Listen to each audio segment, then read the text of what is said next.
a new Raptor, cinematic celebration, and more on episode 305 of the Unofficial Universal Orlando podcast.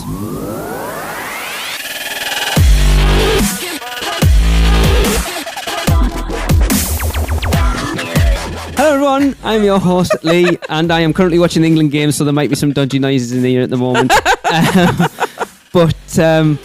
Welcome to the show. I am hosting, and joining me, as is always, is my good lady wife Tracy. Hello. And my two brothers from another mother, Mr. Darren. What's up, Internet? And Mr. Christopher. Heyo. Good to be back together again, everybody. Yes, it is. And there's, again, it amazes me how Universal continue to pump out news to give us stuff to talk about. Mm-hmm. Yeah. But before we got started, I did want to broach something from 2 episodes ago. We've mentioned it to the Producers Club, and I just wanted to let everyone know who's listening what's going on as far as the GoFundMe that Gillian set up. We want to let them know. Thank you. Because I know a lot of people have been asking, so, is it Christmas or is it Halloween? And they're like, all will be revealed. We explained to Chris and Darren after we recorded that show. Unfortunately, this year's it's still too much of a stretch, to be honest. We wanted to say thank you so much first off for everyone that for the generosity, for Gillian for setting it up, and it's blown us away watching it grow. Yeah. From what Gillian. I think there's actually plenty to just get Tracy down here. I like your thinking, Darren. With a little bit left over, some rum flights. There we go. It's just been crazy, and I'm not going to be as crass as to say how much you got to, but it was way beyond what we ever thought it was going to be. Really, yeah. I'm still wrapping my head around it. I'll be honest. Every time I do think about it, I'm just kind of like, why us? Yeah. You know, It was pretty crazy. Everybody in podcast listening land just really pulled through. I know. It's just bizarre. I can't. I love everybody. I've never been so touched in my entire life. I can't talk about it. I'm getting emotional again. Oh, Tracy was a mess for the first week every time we got mentioned. But basically, what this is going to do is it will allow us to get out there next year, which was a maybe. Now it's pretty much a definite. Yes. And I will put it. Exciting. I know. I will put it out there now. Next year was already being planned, and it was a maybe. Now it's a definite. Yes. We are working on something with our good friends Robin and Michelle over at Mouse and Muggle, and Darren and Chris as a group. Yes. We are planning UUOP the weekend. Yes, we are. Tentatively at the moment, it will be the weekend of the 4th, 5th and 6th of October 2019. And that's all we've got to say about it at the moment. It is still in really early planning stages. We're very excited though. But then also that GoFundMe will allow us to do our last family trip as a 4 coming over in 2020. That sounds awful. Last family trip, it will be we're selling one of them off. We will go as a family because our oldest will be too cool for school, and he'll also be expected to pay for himself after that one. Yes. And we've said it's a big year. It's his 21st. It's our youngest 16th. It's our 20th wedding anniversary. Yeah. It's the 30th anniversary of USF opening. It's Halloween Horror Nights 30. It's a massive year. So. Yes. All the moons aligned. Exactly, and when I realised that, that was last year? I realised all of this, and I've been, pinning my hopes on 2020 for so long, with Lisa, tempering my expectations, saying, it might not happen, and this just means that we get our last family trip, and that means more than words can express. It really does. So yes, as I say, it's still in next year's still in early planning phases. We will let you know what's going on as and when, but I don't want to put too much out there now. It's going to be awesome. But we will temper expectations. It's not going to be we're going to hire out Universal Orlando Resort for an entire week and all of this. It will be we want it to be a much smaller, more intimate group of fans getting together to be together as fans rather than just a big, no one gets to really meet each other. I have no idea what you're referencing. And we're renting out the Fast and Furious ride. Because we're family together, yeah. Yeah. Over and over and over and over. Cool. Anyway, we just wanted to say basically a big thank you to everyone. It's just been amazing. It has. Thank you. Yeah. Cool. Right. Well, let's get on with the show. Yes. So, we kind of mentioned it on the last show when Seth was talking about it on Little Things, but we have finally been officially unveiled in Jurassic Park, Darren. We have a new Raptor to meet and greet. Yes, we do. You're going to meet Blue the Raptor. Yay. Yeah, as we mentioned, like Lee said on episode 303, Blue the Raptor can now be found in Jurassic Park at Islands of Adventure. The imposing lifelike creature is Owen's beloved Velociraptor from Jurassic World and Jurassic World Fallen Kingdom, in theaters now.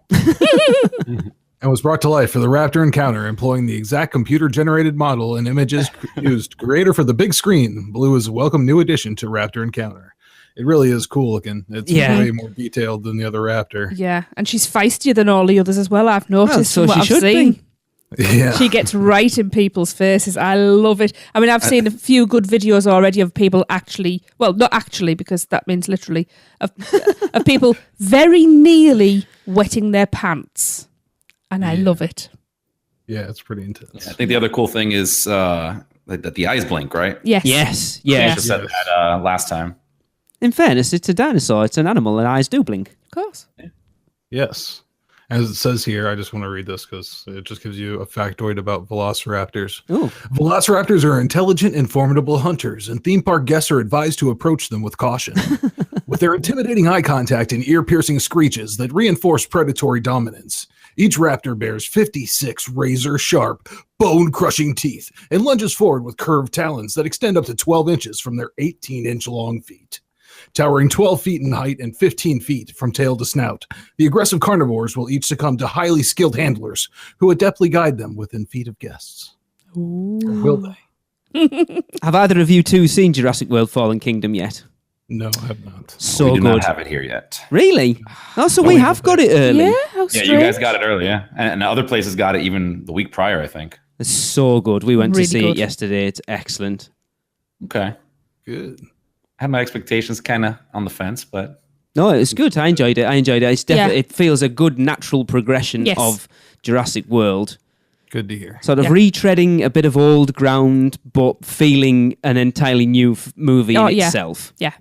okay, cool. All right. Yeah. Really enjoyed it. I'm Yes. guessing they're laying out tracks for the sequel to that.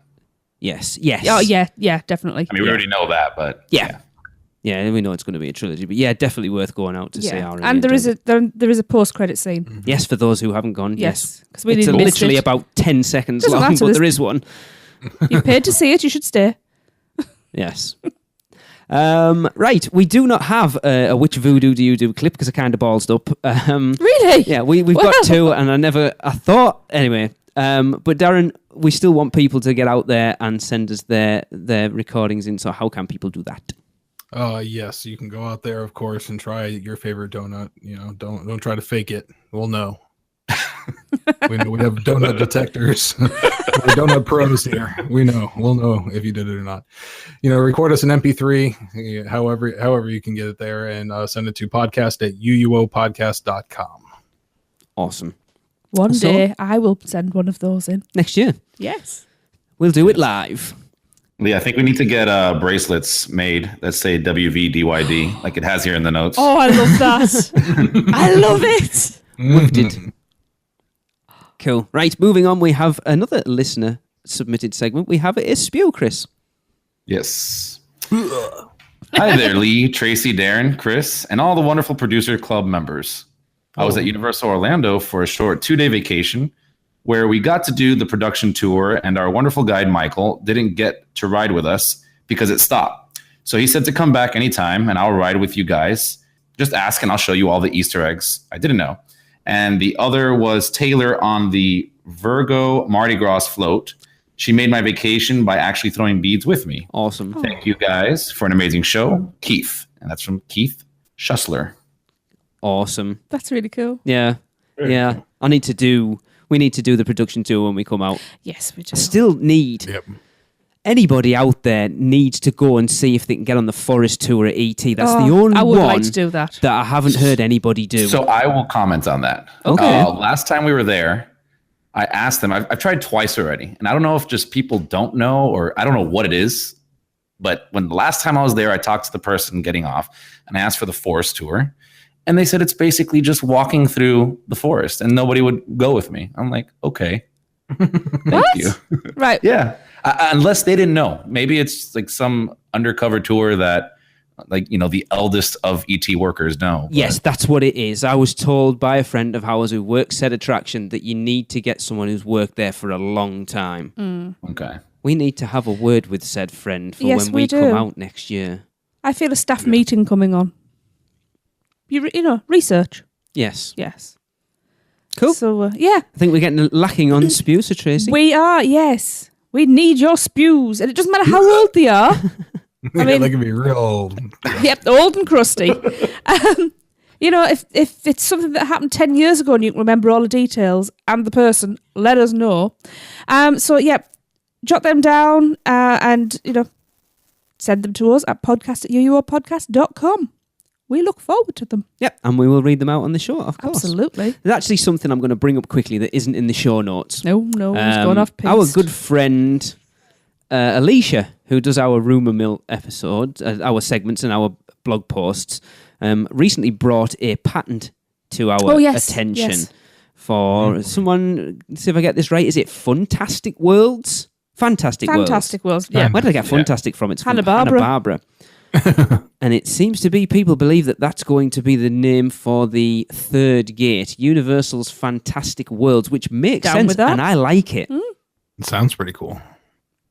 Because then you have Jurassic World, and then This is I it. mean, that's obviously if you Nintendo wanna do that. World. It doesn't make it one Sounds thing good. only. Yeah, it makes sense because I think what a lot of people expect the third park to be, I think what we've seen theme parks become now are more like Islands of Adventure style, where each land is an immersive themed land rather than something like the studios, which is a sort of overall theme with attractions built into it rather than Diagon Alley's. Each one's a mini park within itself, isn't it? It's a collection of mini parks. Diagon Alley's the exception in the studios now, and I think you're going to find it's probably going to be more along the lines of what Islands of Adventure is, so it makes a lot of sense. I like it. I like the name. Yeah, I do.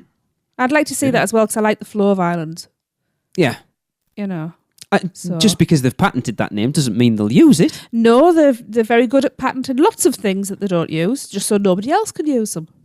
Well, we've commented on it before, haven't we? All the stuff we talked about ages ago, Darren, with the sand and the multi-directional wave pool and the slides that could go for Volcano Bay, which we all expected to be part of Volcano Bay, and they weren't. Well, just because you haven't seen them yet doesn't mean you're not going to. Optic LED sand, right? Yeah. I'm still looking forward to that. I think that, because Chris, you're the Volcano Bay fan. Yeah. I've probably asked this before, but I've slept a lot since then. Does the park stay open late? Has it yet? I think the latest it was 7 or 8. See, we commented it when they were first, when they particularly put all the original bump out for it, that it was hinting at guests being able to stay in the park and enjoy a meal or whatever, after the sun's gone down. The whole thing with the light show package on the volcano. We haven't really seen it yet. Yeah, it was supposed to be like after your day in the park and you go back to your hotel, then come back out for dinner here. Yeah. And, I mean, who knows what'll happen with that 5-acre expansion they have in the back? Expansion in inverted commas. Well, yeah. Have you been recently, Chris? No, I haven't. It's been too cold for me. I'm a South Floridian. I got to come out now when it's warm. It'll be interesting to see how they be get. 103 degrees outside. Exactly. If I'm not melting, I can't go in the water. See, that doesn't make sense. Like, let's go. So it's sit in the sun at water, so it's all the sun's reflecting off the water and burn yourself completely. Exactly. I would be frazzled. We got the water. No, but we need to make a trip over there. Mm-hmm. We Yeah. have to do another one. From what I've seen on the pass holder group, it's been pretty hard for pass holders to get in lately. Well, that's the other thing that's kind of annoying now. Yeah, you have to be there at like 6 a.m. and wait in line. Oh, you've got to be staying on site. Yeah. Yeah. But Well, didn't I think I read somewhere, I don't know if it was a pass holder page or the producers club page, where even if you're staying on site, you're not guaranteed entrance.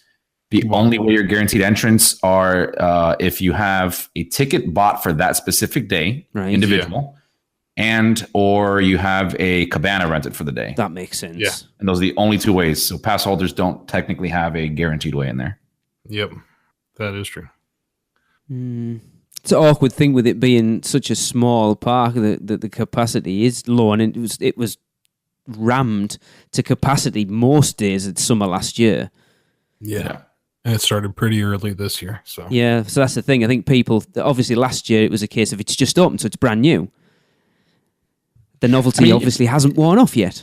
Yeah, I think we'll have to see in the next couple of years to see if it dwindles down just like Aquatica did and Typhoon and all these other parks out there. Because I know Aquatica for sure they were maxed out capacity the first year. Yes, yeah, I remember Not sure you for the saying. second year. Yeah.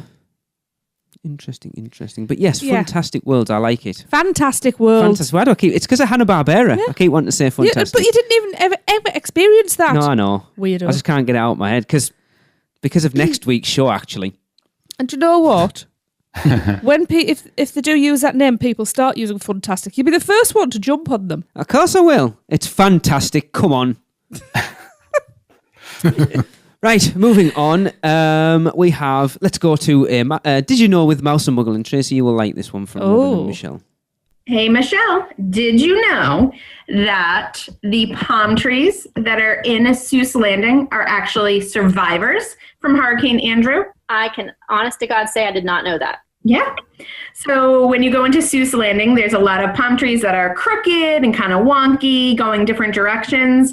And Universal used them because they were survivors from Hurricane Andrew. They just survived and bent and curved from all of the wind, and it fit in perfectly. Yeah, because Seuss Landing is known for not having any straight lines. Yeah. Just to fit in with the whole Dr. Seuss theming. And so that makes sense. That's pretty cool to know, though. And it's nice to know that they didn't, affect any trees in a negative way. It's just how they got bent and continue to grow, and it works in perfectly. So they actually brought them in and planted them, like replanted them? Yeah, it says that they used them because they were bent and curved, providing that whimsical effect. That's really cool to know. Yeah, so instead of getting rid of the palm trees, they're like, hey, perfect for Seuss Landing. So next time you're in there, take a look and know that they're survivors from that horrible Hurricane Andrew that came through. That's awesome. Cool.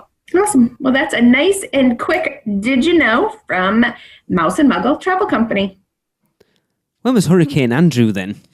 92, was it? Wow. It was quite a while ago. I did know that, but it's one of my favourite facts about the area. It's cool that they went to that length, They could have just got some normal trees and I'm pretty sure they'll got a discount bend as well. them. Yeah, that's what they want you to think. They really got Mike Aiello and his team to bend those trees. A simulated hurricane inside Studio 24. Oh, they just banged them in Twister for a couple of days. No, they just really insulted them Aww. until they had no spine left at all. Oh. It's funny because I remember watching. We had a thing that was on one of the travel channels over here. It was like the building of Islands of Adventure, and they showed them like carving all the stuff for Zeus Landing, and I don't think they mentioned on it that those trees were from Hurricane Andrew. Yeah. They showed everything else. I'd love to be like at the inception of a major theme park and watch it get built. Well, you're in luck. Well, yes. Yeah. Not as much as like people in Orlando, but I always remember talking to Hate to Fly, Andy, and he went out while it was still in mid-construction, if I remember rightly. And imagine walking around Islands of Adventure half-built and being able to say that you did that. It was like when we spoke to Mike Aiello the first time, because his dad worked on it. He got to go in before it opened to guests. Imagine just being able to walk around Universal Studios Florida before it opens to normal guests as a little kid. Be very cool. Yeah. It would be awesome. I love when they even post like old pictures of when they're building it. Yeah. I remember somebody posted when they were retiring the Dueling Dragons or Dragon Challenge.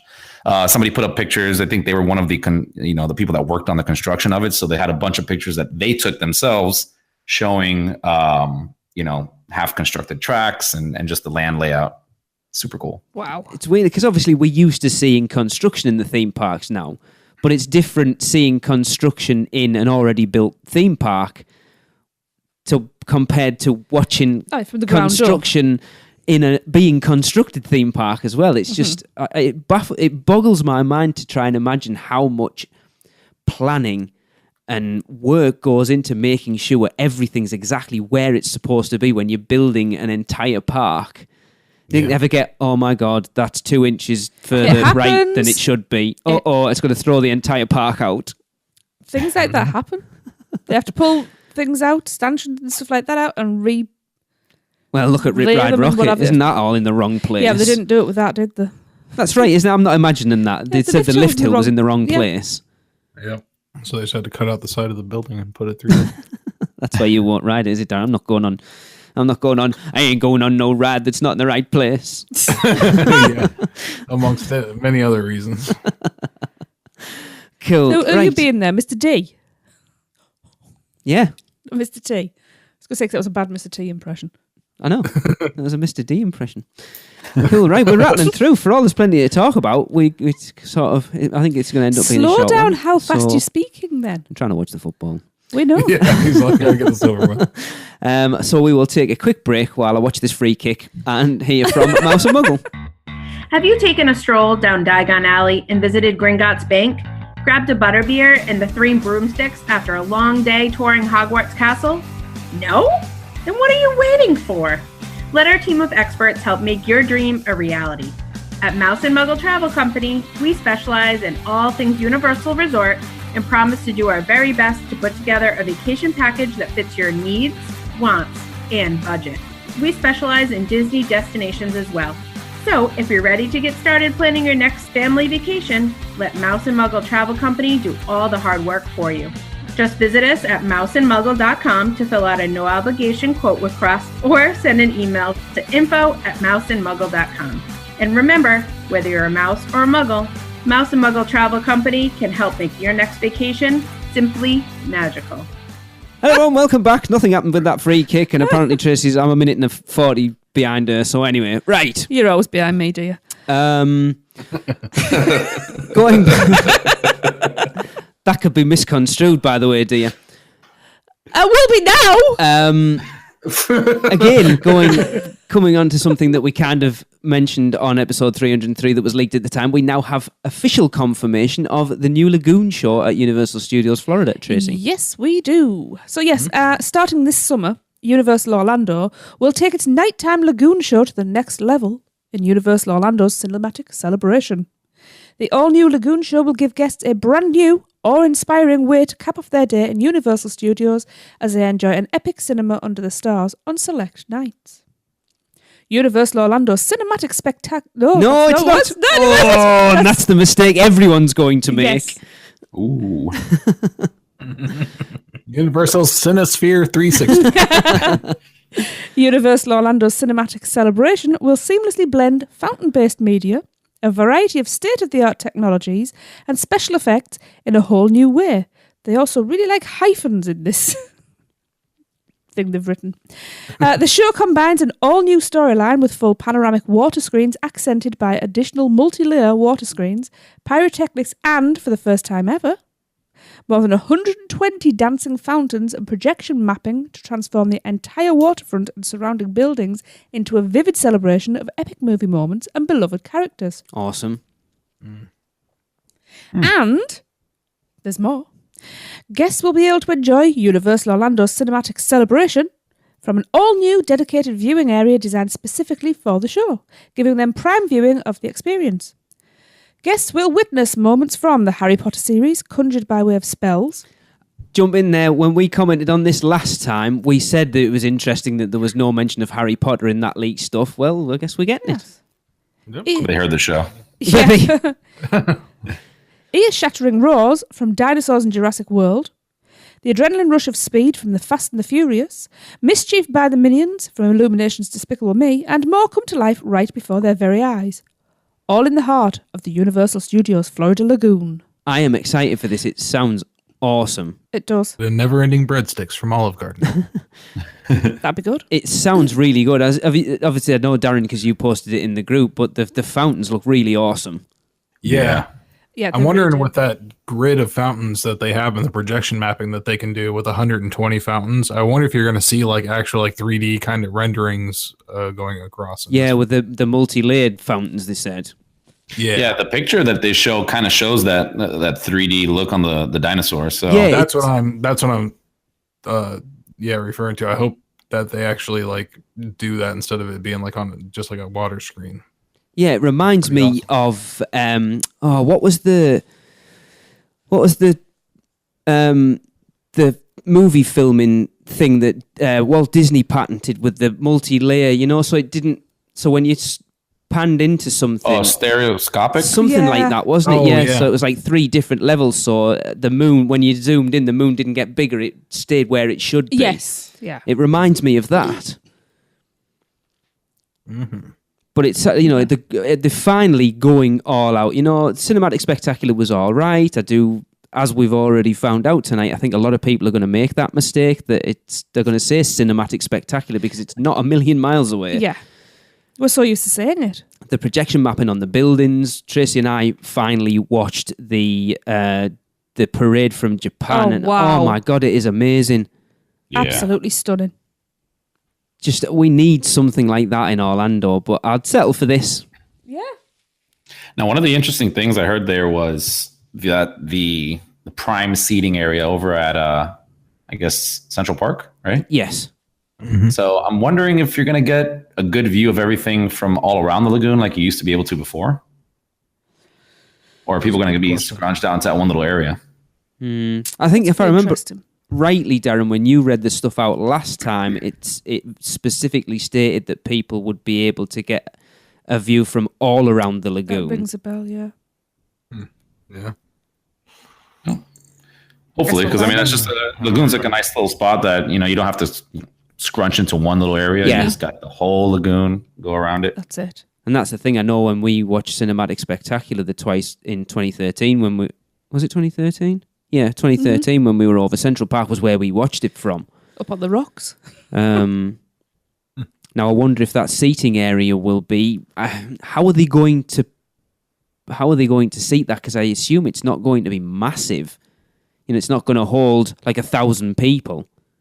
So how are they going to divvy up? Are we going to have people camping out outside Central Park to get those prime seats for The real homeless experience. You know what I mean, though, Darren? People will.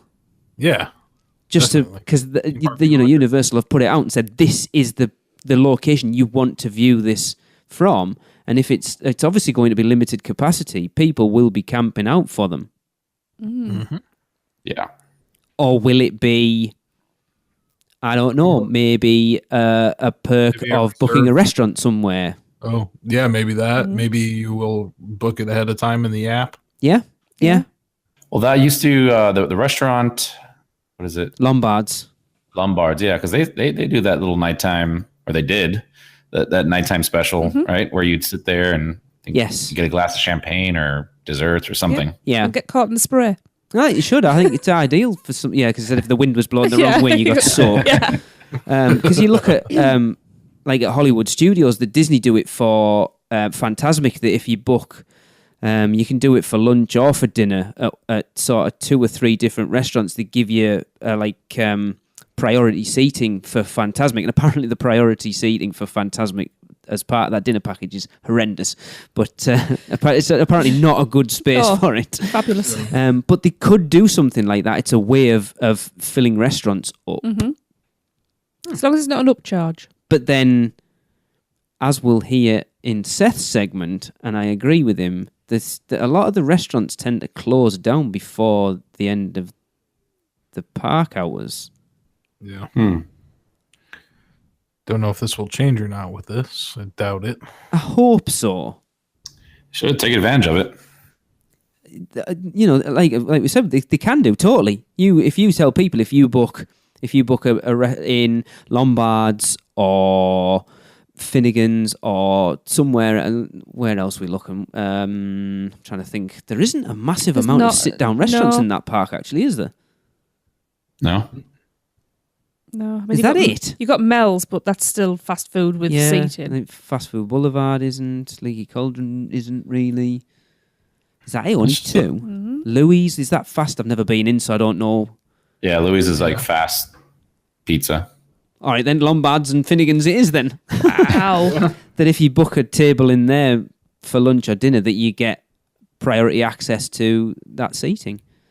There's got to be, otherwise it's going to be, pardon my French, a show of people trying to get into that area. Oh, it still will be. Yeah. I love how we're so negative on everything, aren't we? It's like, this show looks really good, but I'm worried about how that seating is going to work. It's going to keep me up at night for the next 6 months because I just don't know how they're going to do it. Yeah, I hope the back support on those chairs are good too, right? Jeez.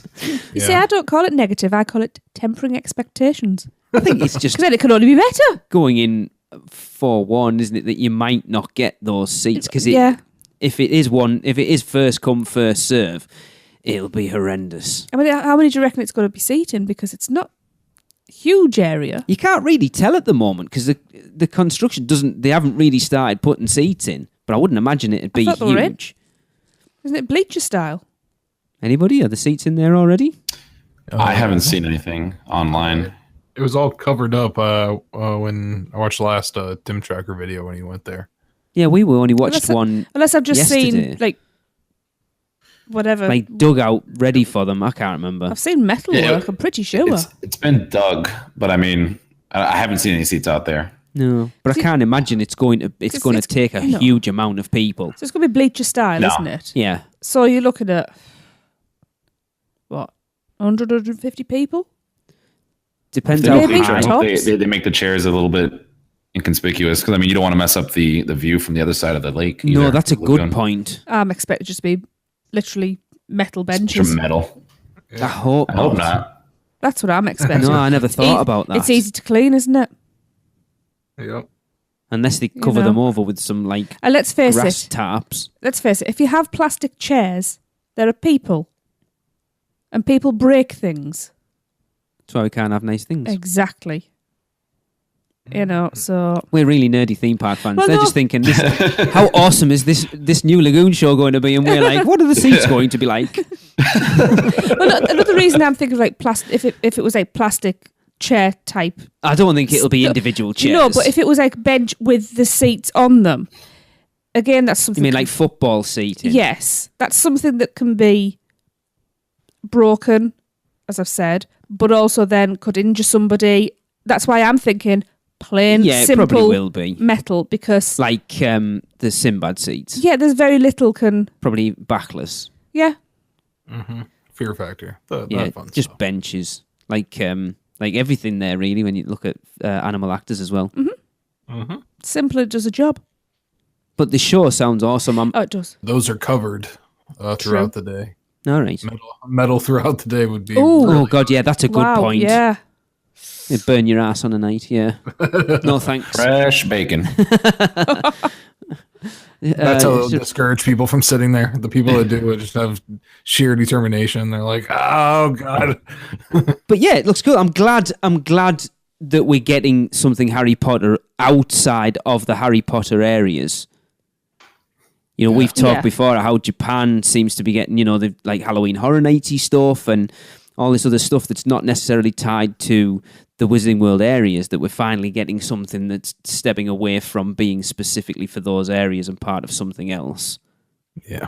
Yeah, it'll definitely attract the crowd over there too. Definitely. And I mean, we've said it a million times before. The parks, if they really want to seriously contend with Disney, they need an end of something to end the night, a focal point of your day at the park. Yes. Which it's lacked for. I mean, I don't even think Cinematic Spectacular that. It was good, but it wasn't something... Like, when we go to Disney, most times, if we're in those parks, we will stay for all of them. Multiple times. Oh, yeah. We've seen Cinematic Spectacular twice, because the first time I went, and the second time I went, I suppose I'd go and watch it again, and just went, it was all right. First time I saw it, I was like, oh, I'm feeling a bit emotional. Well, the Minions bit did make you giggle every time I heard it. But yes, I'm excited to see it and see what everyone thinks of it. But it looks like, again, they're going a bit more all in with it this time. Do we know when it's supposed to begin? We don't. But Seth might give us a bit of info on that, so let's head over and hear some little things from Seth. Good idea. Hi, this is Seth Kaburski back for another edition of all the little things that are new around the Universal Orlando Resort. We'll start off with a quick look around Universal Studios Florida, where progress is moving along at warp speed on Universal Orlando's Cinematic Celebration. Told you. Which we now know is the official name of the new Lagoon show coming to Universal Studios Florida any day now. They are testing the water screens and fountain effects on a nightly basis now. Platforms have been installed for pyrotechnics and other effects. And I wouldn't be surprised if the first soft openings happened right around the time this podcast is released. Something interesting to note is that some vending booths, similar to the Food and Wine Festival booths over at Epcot, have recently popped up around Universal Studios Florida. There are a couple in the Simpsons area and a couple more across the lagoon in San Francisco. I'm not sure if these are related to the Lagoon show, but I can imagine, since many of the restaurants close an hour before the rest of the park, that they'd want to have some new takeaway food options available for people waiting for the Lagoon show. While we're in Universal Studios Florida, I mentioned last time that some of the fire effects on the Mummy ride had been disabled. Happy to report that the flame effects in Revenge of the Mummy are slowly returning to normal. They've not all come back 100% yet, but it does look like work is being done to fix all of those. Okay, now let's hop over to Islands of Adventure, starting out in Marvel Superhero Island. Now, I don't often eat in Marvel Superhero Island, and when I do, it's rarely at the Captain America diner. However, for those that do, I would like to point out that in some time in the not too recent past, Captain America Diner switched out their signature burger. Their new signature burger is a barbecue pork topped burger. It includes cheese and pickles. The combo includes a milkshake for the low price of $19. Whoa. Working your way around the park to Toon Lagoon, in Comic Strip Cafe, another restaurant I rarely eat at, they've changed their funnel cakes into funnel puffs. Ooh. Same sort of batter used to make them, they're just in a different, slightly more hand-friendly shape. And naturally, the price went up about $1.50. Continuing clockwise, we come to Kong. If you're a fan of the backstage tours that they offer at Men in Black or The Incredible Hulk, then you are going to want to know about a new secret tour that has been started at Reign of Kong. If you request a tour from the greeter at the front of the attraction, you might get a glimpse of the technology behind the trackless ride vehicles, and even get to skip the standby line for a ride at the end of the tour. This tour is not publicized and not yet offered on a regular schedule. Your best bet of getting on one is to come by in the afternoons or evenings, which is when the lead who has to conduct the tour is more likely to be available. And let's end up in Jurassic Park. The new blue Raptor puppet is meeting guests at the Raptor Encounter. If you go now, you should be able to see Blue. However, occasionally she is being temperamental and may be swapped out for one of the older Raptor puppets. And if you're a fan of mobile games, you can now download the Jurassic World Alive app, which is very similar to the Pokemon Go augmented reality game. It allows you to hunt for virtual reality dinosaurs using your smartphone, and there are elements specifically designed to be used within the Jurassic Park area. You'll notice some signs around the area advertising the app. Finally, there are lots more little signs of a new attraction coming to Jurassic Park. The kiosks used to dispense return time tickets to the Wizarding World of Harry Potter during peak times have been walled off. Those are located in the former Triceratops encounter plot, which has been rumored to be the site of a new roller coaster. There have been a few numbers painted on cement and trees marked with ribbons in the area as well. And last but not least, If you are into Jurassic Park, you might be interested in the new Jurassic World Kids Suites. The Royal Pacific Hotel has upgraded their old Jurassic Park Kids Suites to Jurassic World with new gyrosphere-themed beds and other decor. That's all for this time. I'll see you again in another couple weeks. Until then, this is Seth Kabursky from Orlando Weekly, Attractions Magazine, the Unofficial Guide, and Touring Plans, keeping an eye on all those little things around Universal Orlando for you. How awesome are those kid suites, by the way? Oh, no. Yeah, I want to stay there. Cool. I know, they're so cool. They are awesome. I love the themed rooms. It's funny, we were watching, when we were doing our homework for next week's show, we were commenting on the beds for the Minion rooms and how cool those bomb beds were. Yeah. Almost makes you want to have more children. No, it doesn't. It just makes me... You said you'd kick the kids out and sleep in them yourself. This is true. I did say that. Speaking of Jurassic Park, did you guys happen to see the Tim Tracker's video from the social media meetup for Jurassic World Alive last week? No. It looked really, really cool. For just a daft social media thing that they didn't have to put up, it looked awesome. Yeah. They're like a whole, they're like an actor-led sort of pre-show. I did see that, yes. Yep. It was a guy and a girl, that's right? Oh, yeah. Oh, the girl was so funny. Oh, she was so good. Yeah. Yep. Yeah, it was awesome. And that's just for something simple, like literally a one-off event. Mm-hmm. They really went out for it, and I thought it was really, really cool. Yeah. But even they're coming smart. back I mean, they're doing that synergy between the movie and the Blue Ride, or the Blue, dinosaur. The Blue Ride, you just hop on. You can just hop on Blue and just ride around the park. It's unofficial. You don't really ask. You just do it. You just ask for the Blue Tour. Yeah, your best bet's to go later on in the afternoon when she's a bit tired. Yeah. But yeah, it was really cool. I know free annual pass. Hunter went, and I tried to get him to record something, but I don't think he has, which is no surprise there. I'll get on to him. But yeah, it looked really, really cool. Certainly did. And then, speaking of Tim Tracker again, and Seth mentioned those food carts that have popped up around that he believes to be part of the, I think he said Cinematic Spectacular again there, the Cinematic Celebration. Tim pointed them out on there, but there was a Cisco thing going on the same night. And I think he felt that those, I don't want to call them carts, they were more like kiosks, weren't they? Were part of that, but it seems not. And I find that a little weird because there was a couple in Springfield, but they weren't themed. They were just kind of plonked. Yeah, they were. Maybe not themed yet. True. Possibly, yeah. They just looked like shipping containers with a window in them, basically. Yeah. But then that potentially rubs out what we talked about with keeping the restaurants open later if they're going to just have... I mean, potentially they could be like... yeah, but the Simpson one was donut burgers, so I'm okay with that. Yeah. Yeah, do you think I assume it'll be something like a Halloween Horror Night style sort of food kiosk typey things? And pizza fries. They'll probably have twisted taters. Semi-permanent structure kind of thing. Yeah.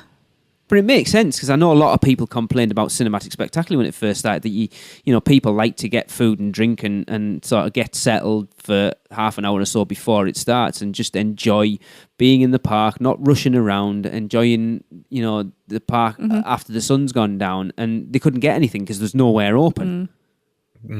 Yes, us Americans will complain at any given time if there's no food or drinks available. I think when we anywhere ducked into Fast Food Boulevard, that was... Anyway, we won't go down there. It's a sore subject, isn't it? That was when I got the big pink donut and you didn't get any. Yep. Oh.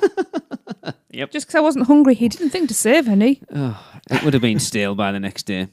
Oh, boy. It might have only been half an hour later. I'll get you one all to yourself next year. I want voodoo donuts now. Fair enough. I'll buy you a coffin. Good. I'll need one afterwards. So wrapping things up, it seems that Universal's latest hotels are about ready to take bookings. Chris. Oh, yes. The summer resort everyone's been waiting for. The Endless Summer Resort is the most affordable hotel option at Universal Resort, is now accepting reservations.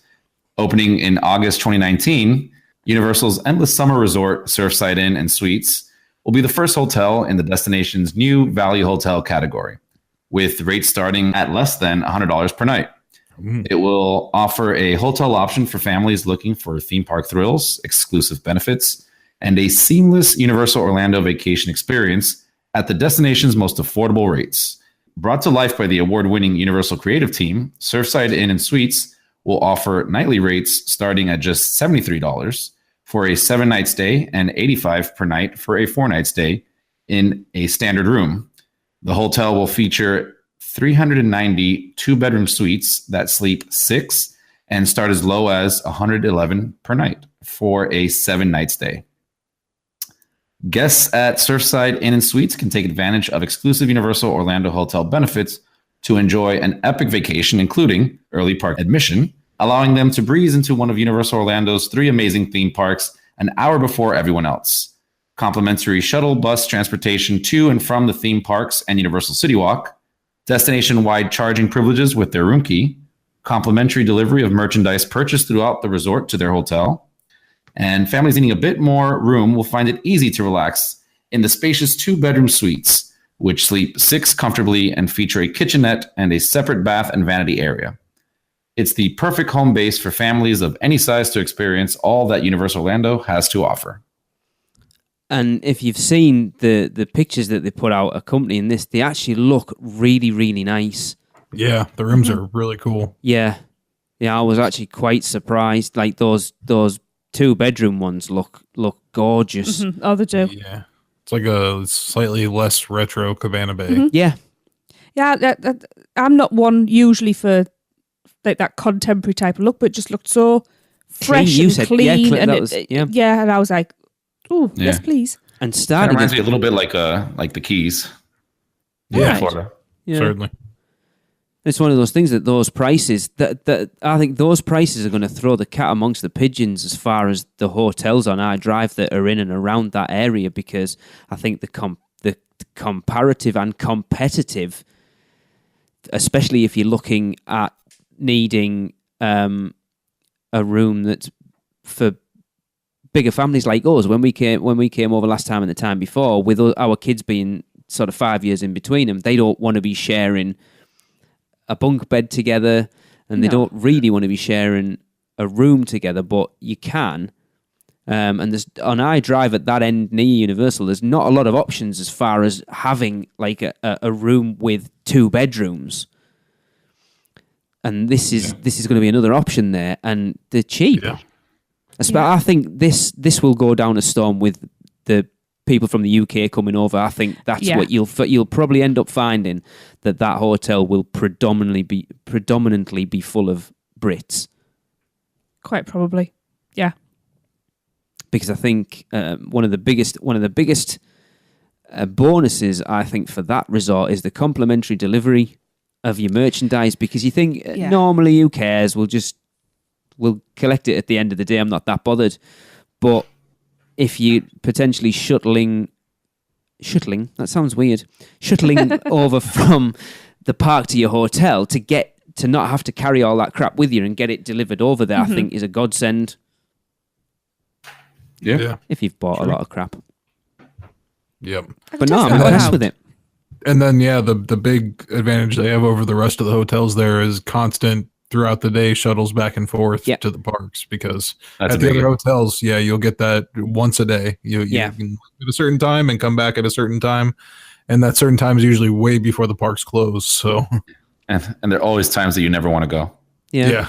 Like leave at 10, come back at 5. Like, are you kidding? It opens at 8 and closes at 7. No thanks. Yeah. But and obviously like getting. So the buses are going to be leaving early, kind of like you said there, Darren, because you're going to get early entry as well as part of staying at. Was it just one of the hotels that gives you early entry? No, I'm sure both of them will. Yeah.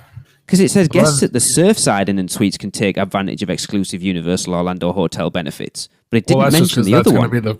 That's just going to be, it's just because it's the first one that's opening, right? All right. I see. Yeah, I think they just kind of want to give each of them their spotlight on what you can do. Maybe the other one will be a little bit more expensive and give you something else extra. That'd be interesting. So obviously opening in 2 phases then. Yeah. Interesting. I would say so. Yeah, but there's supposed to be nightlife over there, no?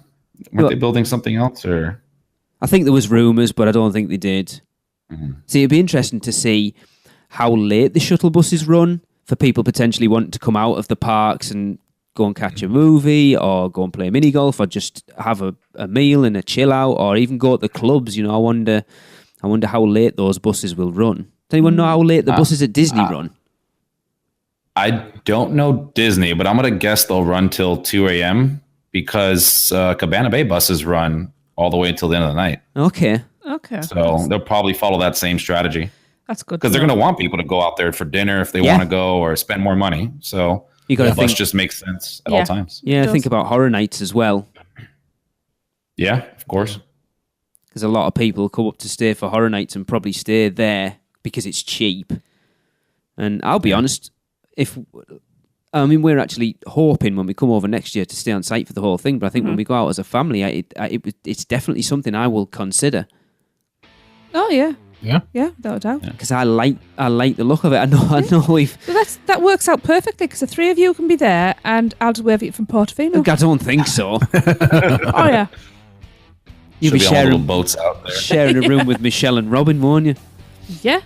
Girly weekend. Girls' Get weekend. Nina in and have Absolutely. all the girls and Alexa, and they'll just wheel. Two, right? So it'll be me, Darren, Chris, and the kids. Yep. Over at Endless Summer. And you'll be Luna. in Portofino with everyone else, will you? Oh yeah. or we can get that room that Darren had once, pass holder room.